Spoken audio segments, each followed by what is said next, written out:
दोस्तों, क्या हुआ जब एक 40 साल की भिखारन औरत ने 15 साल के लड़के से शादी कर ली? क्या ये सच है या फिर कोई झूठी कहानी? ये जानने के लिए वीडियो को शुरू से लेकर आखिर तक जरूर देखिए। और अगर आपको भी कहानियां सुनना या फिर देखना पसंद है तो वीडियो को लाइक करके चैनल को सब्सक्राइब कीजिए, क्योंकि हम अपने चैनल पर ऐसी चौंका देने लाने वाली वीडियो लाते रहते हैं।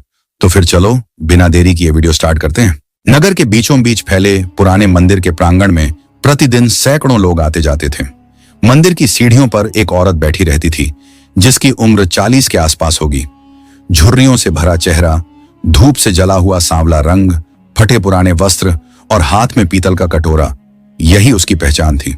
लोग उसे भिखारिन कहकर पुकारते। कोई उसे देखकर मुंह फेर लेता, कोई सिक्का डालकर आगे बढ़ जाता।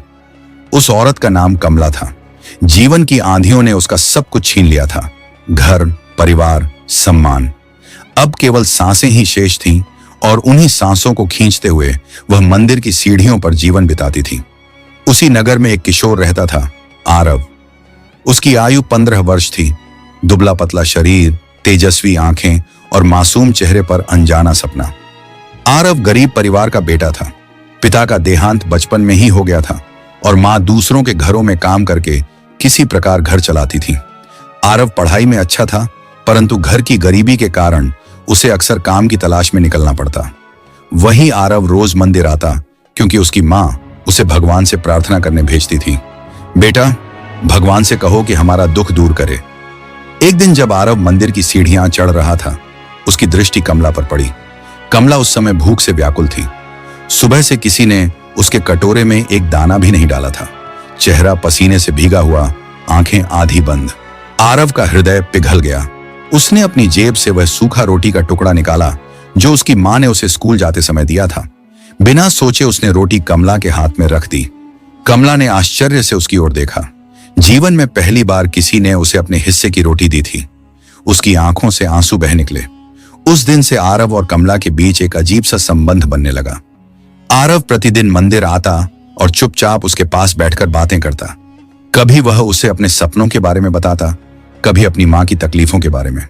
कमला चुपचाप सुनती रहती और कभी कभी सिर पर हाथ फेर कर कह देती, बेटा, भगवान तुझे सुखी करेगा।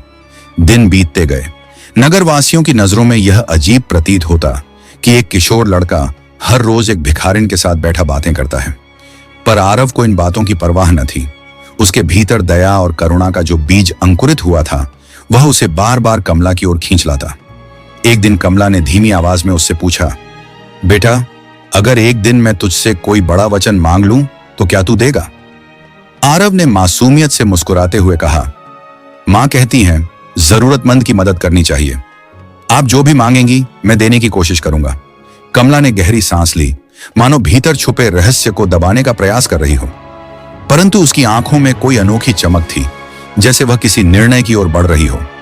मंदिर के घंटों की आवाज, धूप की तपिश और भिखारिन कमला की थकी आंखें, ये सब मिलकर उस वातावरण को और भी उदास बना देता था।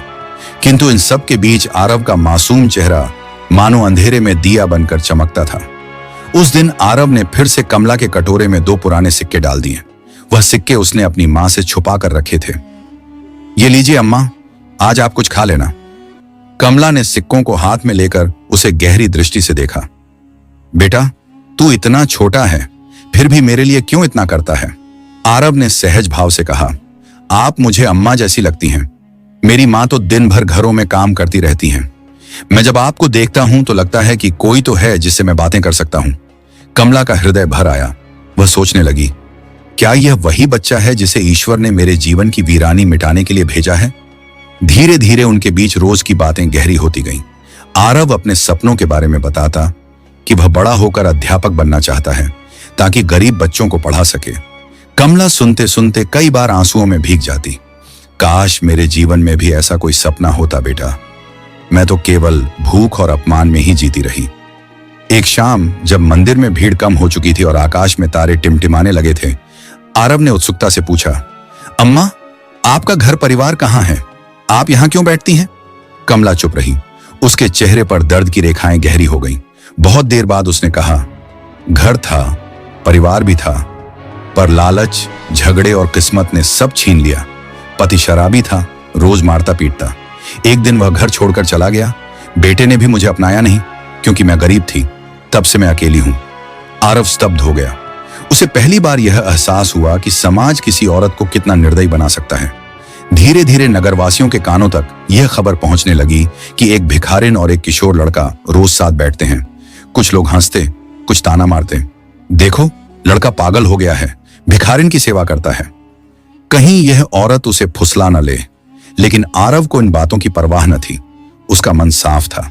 एक दिन कमला ने आरव से कहा, बेटा, लोग चाहे कुछ भी कहें, पर तू डरे मत, दुनिया अपनों को भी जज करती है। आरव ने सिर हिलाकर हामी भरी। समय बीतता गया। दोनों के बीच यह रिश्ता मां बेटे से भी गहरा होता चला गया।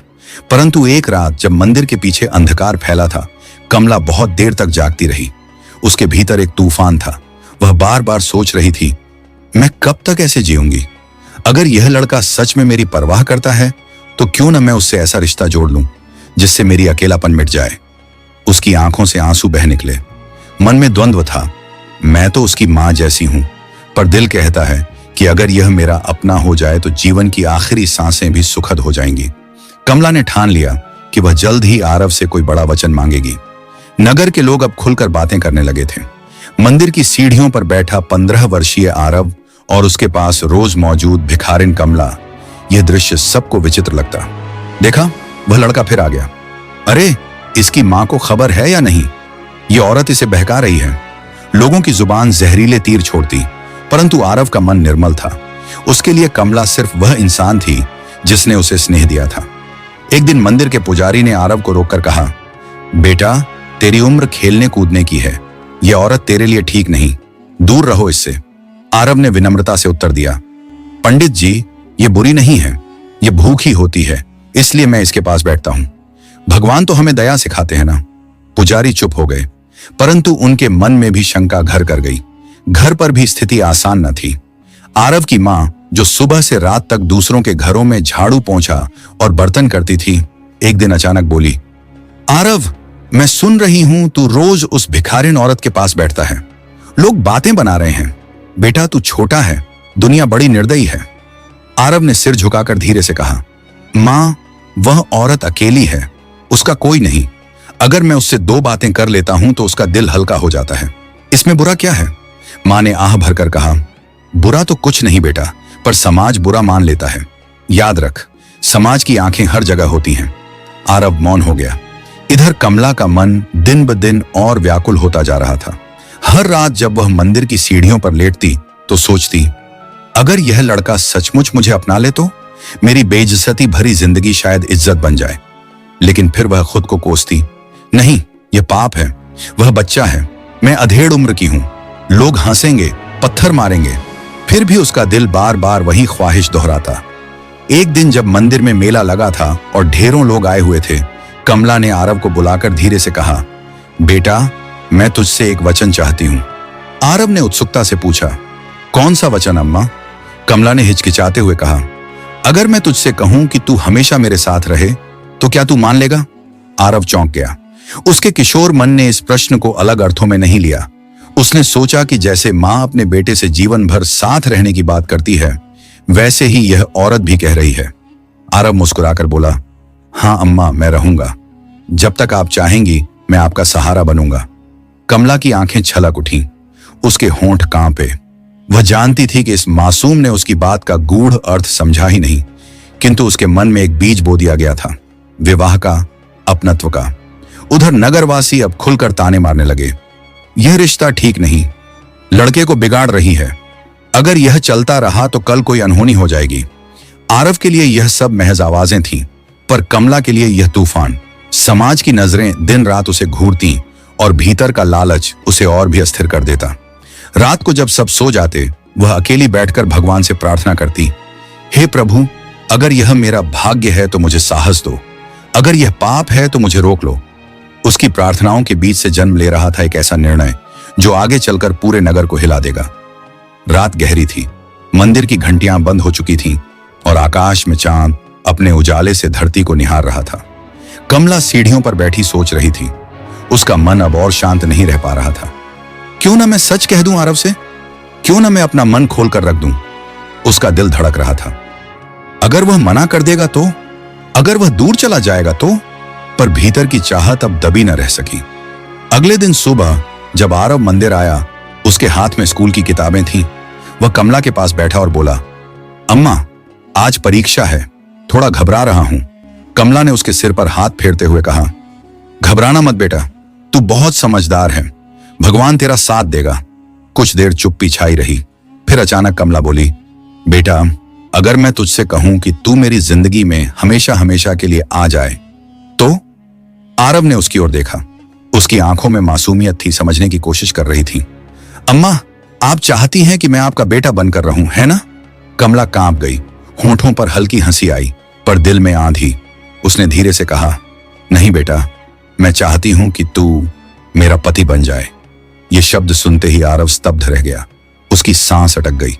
वह कुछ पल तक कुछ बोल ही न पाया। अम्मा, ये आप क्या कह रही हैं?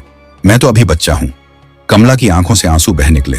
उसने कांपती आवाज में कहा, हाँ, तू बच्चा है, पर मेरे लिए तू ही वह इंसान है जिसने मुझे अपनाया। दुनिया ने मुझे धिक्कारा, अपमानित किया, पर तूने मुझे सम्मान दिया। बेटा नहीं, पति बनकर ही तू मुझे सच्चा सहारा दे सकता है। आरव का सिर चकराने लगा। उसके भीतर तूफान था। एक तरफ उसका मासूम बचपन, दूसरी तरफ कमला का अकेलापन। उसने धीमी आवाज में कहा, अम्मा, लोग हंसेंगे, मेरी मां भी नाराज होंगी। कमला ने उत्तर दिया, लोग तो वैसे भी हंसते हैं बेटा, मैंने जिंदगी भर उनकी हंसी और तानों को झेला है, पर अब आखिरी बार मैं अपनी जिंदगी को अपनापन देना चाहती हूं। तू ही वह है जो मुझे यह दे सकता है। आरव चुप रहा। उसका हृदय दुविधा में डूब गया। उसी समय मंदिर में भीड़ बढ़ने लगी। आरव ने उठकर कहा, मैं सोचूंगा अम्मा, पर अभी मैं चलूं। वह तेज कदमों से घर की ओर निकल गया। उसकी चाल में बेचैनी थी। घर पहुंचकर मां ने देखा तो पूछा, क्या हुआ आरव, तू इतना परेशान क्यों है? आरव कुछ कह न सका। उसकी जुबान बंद हो गई। रात भर वह सो न सका। उसे बार बार कमला की आंखें याद आती, अकेली, दर्द से भरी, पर उम्मीद से चमकती। क्या मैं सचमुच उसका सहारा बन सकता हूं? पर मैं तो सिर्फ 15 साल का हूं। उसके भीतर का बच्चा डर रहा था, पर भीतर की संवेदनशीलता उसे सोचने पर मजबूर कर रही थी। इधर कमला पूरी रात रोती रही। उसने भगवान से कहा, हे प्रभु, अगर यह मेरा अपराध है तो मुझे दंड दो, पर अगर यही मेरा भाग्य है तो इस बच्चे के दिल को मेरे लिए पिघला दो। उस रात दोनों की आंखों से नींद गायब थी। एक के मन में मोह, दूसरे के मन में द्वंद्व। यह वह रात थी जिसने आने वाले समय के लिए बीज बो दिए थे। एक बीज जो या तो रिश्ते का पेड़ बनेगा या समाज की आंधियों में टूटकर बिखर जाएगा। सुबह का सूरज उगा तो नगर की गलियों में चहल पहल बढ़ गई, लेकिन आरव का मन अब भी रात की बातें सोचकर विचलित था। किताबें उसके सामने खुली थीं, पर अक्षर धुंधले पड़ रहे थे। वह अम्मा सच में मुझसे शादी चाहती हैं, पर मैं तो बच्चा हूं। उसने सिर पकड़ लिया। मां ने देखा तो पूछा, आरव, पढ़ाई क्यों नहीं कर रहा? फिर मंदिर गया था क्या? आरव ने झूठ बोलते हुए कहा, नहीं मां, आज नहीं गया। पर मन भीतर ही भीतर कांप रहा था। उधर मंदिर की सीढ़ियों पर कमला चुपचाप बैठी रही। उसके कटोरे में सिक्के गिरते रहे, पर उसकी आंखें बार बार उस दिशा में उठती जिधर से आरव आया करता था। क्या वह आज नहीं आएगा? कहीं मैंने उसे डरा तो नहीं दिया? दिन ढलता गया। सूरज पश्चिम में ढलने लगा, पर आरव न आया। कमला के दिल की धड़कनें तेज हो गईं। रात को उसने खुद से कहा, नहीं, अगर वह मुझसे दूर चला गया तो मैं फिर से अकेली हो जाऊंगी। नहीं, मैं हार नहीं मानूंगी। अगली सुबह जब आरव मंदिर आया तो उसकी चाल धीमी थी। उसने कमला को देखा। वह पहले से ज्यादा उदास लग रही थी। आरव ने धीरे से कहा, अम्मा, मैं कल नहीं आ सका, माफ करना। कमला की आंखें भर आईं। उसने उसका हाथ पकड़ लिया और बोली, बेटा, मैंने तुझसे जो कहा वह मेरे दिल की सच्चाई थी। तू चाहे मुझे ठुकरा दे, पर यह जान ले कि तू ही मेरा आखिरी सहारा है। आरव ने उसका हाथ छुड़ाते हुए कहा, अम्मा, मैं समझ नहीं पा रहा। मैं आपको मां जैसा मानता हूं। शादी, ये सब बातें मेरी समझ से बाहर हैं। कमला बोली, मैं जानती हूं तू बच्चा है, पर रिश्ते उम्र नहीं देखते, दिल देखते हैं। मैंने सब खो दिया है। अगर तू मेरा अपना बन जाए तो शायद मेरी जिंदगी संवर जाए। आरव असमंजस में पड़ गया। उस दिन के बाद नगरवासियों की कानाफूसी और बढ़ गई। देखा, वह भिखारिन अब उस लड़के को फंसा रही है। अगर समय रहते रोका न गया तो कल को कोई कलंक हो जाएगा। पुजारी ने आरव की मां को बुलाकर सब कुछ कह दिया। बहन, तेरा लड़का उस औरत के चक्कर में पड़ गया है, ये ठीक नहीं। मां सन्न रह गई। उसने घर लौटकर आरव से पूछा, बेटा सच सच बता, लोग क्यों कह रहे हैं कि वह औरत तुझसे शादी करना चाहती है? आरव का चेहरा सफेद पड़ गया। वह कुछ बोल ना सका। उसकी आंखें झुक गईं। मां गुस्से से बोली, ये कैसी बातें हैं? तू मेरी इज्जत मिट्टी में मिलाना चाहता है। आरव रो पड़ा। मां, मैंने कुछ गलत नहीं किया। वह अकेली है, इसलिए मेरे पास आती है। उसने शादी की बात कही थी, पर मैंने हां नहीं कहा। मां का दिल कांप उठा। उसने बेटे को गले से लगा लिया। बेटा, दुनिया बहुत क्रूर है। तू उसकी मदद कर सकता है, पर इस तरह का रिश्ता, ये पाप है। लोग हमें जीने नहीं देंगे। आरव की आंखों में आंसू थे। तो मैं क्या करूं मां? उसे अकेला छोड़ दूं? मां चुप रही। उसके पास इस प्रश्न का उत्तर न था। इधर कमला ने भी मन बना लिया था। अब चाहे जो हो, मैं इस रिश्ते को मांग कर रहूंगी। लोग क्या कहेंगे, मुझे परवाह नहीं। उसका मन अब और धैर्य नहीं रख पा रहा था। उसने ठान लिया कि आने वाले दिन वह सबके सामने अपनी ख्वाहिश कह देगी। नगर में अब एक आंधी उठने वाली थी। मंदिर के प्रांगण में उस दिन असामान्य भीड़ थी। नवरात्र का उत्सव चल रहा था और नगरवासी बड़ी संख्या में दर्शन करने आए थे। चारों ओर ढोल नगाड़े, आरती की ध्वनि और श्रद्धालुओं की कतार। इसी भीड़ में कमला भी अपने स्थान पर बैठी थी, पर उसकी आंखें केवल एक दिशा में लगी थीं, वहां जहां से आरव आने वाला था। कुछ ही देर में आरव भी अपनी मां के साथ मंदिर पहुंचा। मां ने उसे आदेश दिया था, आज तू सीधे भगवान को प्रणाम करेगा और जल्दी घर लौटेगा। उस औरत से एक शब्द भी नहीं बोलना। आरव का दिल धड़क उठा, परंतु उसकी नजर जैसे ही कमला से टकराई, वह ठिठक गया। कमला उठ खड़ी हुई।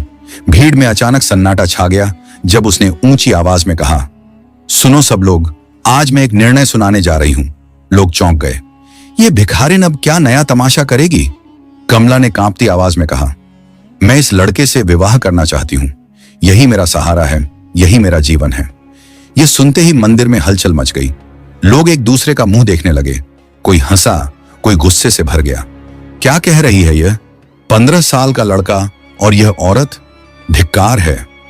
यह तो धर्म का अपमान है, समाज का अपमान है। आरव स्तब्ध खड़ा रह गया। उसकी मां के पैरों तले जमीन खिसक गई। उसने बेटे का हाथ पकड़कर कहा, चल आरव, अभी के अभी घर चल। पर भीड़ अब शोर मचाने लगी थी। इसे यहीं सजा दो, लड़के को बचाओ, इस औरत को बाहर करो। पुजारी भी क्रोध में बोला, यह अधर्म है, मंदिर में ऐसी बातें नहीं होंगी। कमला रोते हुए बोली, अधर्म क्यों?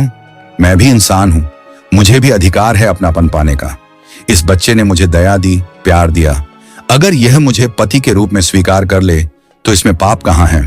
भीड़ ने हूटिंग शुरू कर दी, चुप रहो, यह पाप है, अपराध है। आरव की आंखों से आंसू बहने लगे। वह चिल्लाकर बोला, बस करो, वह बुरी नहीं है, उसने मुझे कभी नुकसान नहीं पहुंचाया। आप लोग क्यों उसे गालियां दे रहे हैं? पर उसकी आवाज भीड़ के शोर में दब गई। मां ने बेटे को खींचते हुए बाहर ले जाने की कोशिश की। तू समझ क्यों नहीं रहा बेटा? यह सब पागलपन है। कमला उनके पीछे दौड़ी और रोते हुए बोली, आरव, तू ही मेरा सहारा है, मुझे मत छोड़। लोगों ने उसे धक्का दे दिया। वह मंदिर की सीढ़ियों पर गिर पड़ी। कटोरा लुढ़क गया और सिक्के चारों ओर बिखर गए। भीड़ तिरस्कार से चिल्ला रही थी, निकालो इसे यहां से, ऐसी औरत समाज पर कलंक है। पर कमला जमीन पर बैठकर केवल एक ही शब्द दोहराती रही, आरव, आरव। उसकी आवाज दिल दहला देने वाली थी। आरव के पैरों में जंजीरें पड़ गईं। वह मां के हाथ से छूटकर कमला के पास आया और उसे उठाकर बोला, अम्मा, आप अकेली नहीं हैं, मैं आपको छोड़ूंगा नहीं। भीड़ और भड़क उठी। देखो, लड़का भी इसके पक्ष में है, अब इसे रोको, नहीं तो कल को बड़ा अपमान होगा। माहौल हिंसक होता जा रहा था। पत्थर उठने लगे। पुजारी ने पुलिस बुलाने का आदेश दे दिया और इस तरह उस दिन मंदिर में समाज का तूफान खुलकर फूट पड़ा। मंदिर का प्रांगण अभी भी शोर से गूंज रहा था। लोग चीख रहे थे, ताने कस रहे थे और कुछ ने तो हाथ में पत्थर भी उठा लिए थे। उसी समय पुलिस की सीटी बजी और 2 सिपाही अंदर आ गए। क्या हो रहा है यहां? एक सिपाही गरजा। भीड़ एक साथ बोलने लगी, यह औरत पागल हो गई है, 15 साल के लड़के से शादी करना चाहती है, इसे पकड़ो, जेल में डालो। सिपाही कमला के पास पहुंचे। वह अब भी सीढ़ियों पर बैठी थी। आंसू उसके गालों पर बह रहे थे। आरव उसके बगल में खड़ा कांप रहा था। सिपाही ने पूछा, तूने सच में यह कहा? कमला ने थरथराते होंठों से उत्तर दिया। हाँ, मैंने कहा, मैं इस लड़के से विवाह करना चाहती हूं। भीड़ से एक गगनभेदी शोर उठा। देखा, मान लिया इसने, सिपाही ने गुस्से में कहा। अरे पागल औरत, तुझे पता है यह बच्चा नाबालिग है, कानून में इसकी इजाजत नहीं। कमला चुप रही, केवल सिर झुका लिया। आरव बीच में आ गया। मत डांटो इसे, इसने कुछ गलत नहीं किया, यह अकेली है, इसलिए मुझसे मदद मांग रही है, सिपाही ने उसे डांटते हुए कहा। चुप रहो बेटा, तुम समझते नहीं हो। भीड़ अब चाहती थी कि वहीं कोई फैसला हो। तभी नगर के मुखिया और कुछ बुजुर्ग भी पहुंच गए। उन्होंने कहा, पुलिस थाने तक क्यों ले जाएगी, यहां पंचायत बैठती है, वही तय करेगी। सभी सहमत हो गए। मंदिर के आंगन में पंचायत बुलाई गई, चारपाई बिछाई गई, बुजुर्ग बैठे और लोग चारों ओर घेर कर खड़े हो गए। मुखिया ने कठोर आवाज में कहा, कमला, तूने सबके सामने यह कहा है कि तू इस लड़के से शादी करना चाहती है, क्या तू मानती है? कमला ने आंसू पोंछकर कहा, हाँ, मैं मानती हूं। क्यों? मुखिया गरजा। कमला ने गहरी सांस ली और बोली, क्योंकि यही अकेला इंसान है जिसने मुझे इज्जत दी, मुझे अपनाया। मेरे पास कोई नहीं है, समाज ने मुझे धिक्कारा। अगर यह मुझे पति के रूप में अपना ले तो मेरा जीवन संवर जाएगा। पंचायत में सन्नाटा छा गया। फिर एक बुजुर्ग ने कहा, पर तू यह क्यों भूल रही है कि यह बच्चा है, इसकी उम्र अभी खेलने कूदने की है। कमला बोली, उम्र शरीर की होती है, दिल की नहीं। दिल से यह बहुत बड़ा है। लोग हंस पड़े। देखो कैसी बातें कर रही है। अब मुखिया ने आरव से पूछा, बेटा तू क्या चाहता है, सच सच बता। आरव कांप रहा था। उसकी आंखें भीड़ में अपनी मां को खोज रही थी। मां रो रही थी और सिर हिला रही थी। ना ना, आरव बोला, मैं इसे अकेला नहीं छोड़ना चाहता। यह बुरी नहीं है। अगर यह मुझसे रिश्ता चाहती है तो मुझे समझ नहीं आ रहा कि मैं क्या करूं। भीड़ भड़क उठी। देखा, लड़का भी फंस गया है। यह रिश्ता नहीं होगा, मुखिया ने कठोर स्वर में आदेश दिया। कमला, यह रिश्ता न कानून मानता है न धर्म। तुझे अब से इस लड़के से दूरी रखनी होगी। अगर तूने फिर से इसके पास जाने की कोशिश की तो तुझे नगर से बाहर निकाल दिया जाएगा। कमला के दिल पर चोट लगी। आंसू उसकी आंखों से बह निकले। उसने कांपती आवाज में कहा, तो क्या मुझे जीने का भी अधिकार नहीं? मैं औरत हूं, इंसान हूं, क्या मुझे अपनापन पाने की इजाजत नहीं? पर कोई उसकी बात सुनना नहीं चाहता था। आरव चिल्लाया, नहीं, यह अन्याय है। आप लोग इसे क्यों सजा दे रहे हैं? यह अपराधी नहीं है। सिपाही ने उसे खींचकर उसकी मां के हवाले कर दिया। बेटा तू घर जा, बड़े लोग फैसला कर चुके हैं। और उस दिन पंचायत ने आदेश दिया, कमला, तू इस नगर में अब मंदिर की सीढ़ियों पर नहीं बैठेगी। तू चाहे कहीं और जा, पर यहां तेरा ठिकाना नहीं। कमला टूट चुकी थी। भीड़ बिखर गई। लोग चले गए, पर उसके भीतर तूफान और तेज हो गया। उसने मन ही मन कहा, ठीक है, अगर समाज मुझे ठुकराता है तो मैं अपनी राह खुद चुनूंगी, चाहे इसके लिए मुझे सबके खिलाफ क्यों ना जाना पड़े। पंचायत का फैसला सुनकर कमला को मानो धरती फटती नजर आई। मंदिर की सीढ़ियां, जो उसके जीवन का एकमात्र सहारा थीं, अब उससे छीन ली गई थीं। अगली सुबह जब लोग मंदिर पहुंचे तो उन्होंने देखा कि कमला वहां नहीं है। केवल उसका टूटा कटोरा और कुछ बिखरे सिक्के पड़े थे। आरव बेचैन हो उठा। उसने मां से पूछा, मां, अम्मा कहां गई? मां ने कठोर स्वर में कहा, अब वह यहां नहीं आएगी, पंचायत ने उसे निकाल दिया है। बेटा तू भी उसे भूल जा। पर भूलना आसान न था। आरव की आंखों में उसकी छवि बार बार उभरती। उधर कमला नगर के बाहरी हिस्से में एक पुराने खंडहर नुमा मकान में जा बसी। छत टूटी हुई, दीवारों में दरारें, चारों ओर झाड़ झंखाड़, पर वही अब उसका आश्रय था। रात को वह अकेली उस सन्नाटे में बैठती और सोचती, क्या सचमुच मैंने गलत मांगा? क्या प्यार और अपनापन मांगना अपराध है? उसके आंसू जमीन पर गिरते और जैसे उस खंडहर की दीवारें भी रो पड़ती। आरव अब चोरी छिपे उसकी खोज करने लगा। कई दिन तक वह नहीं मिला। अंततः एक शाम वह नगर के बाहर पहुंचा और कमला को उस खंडहर में बैठा पाया।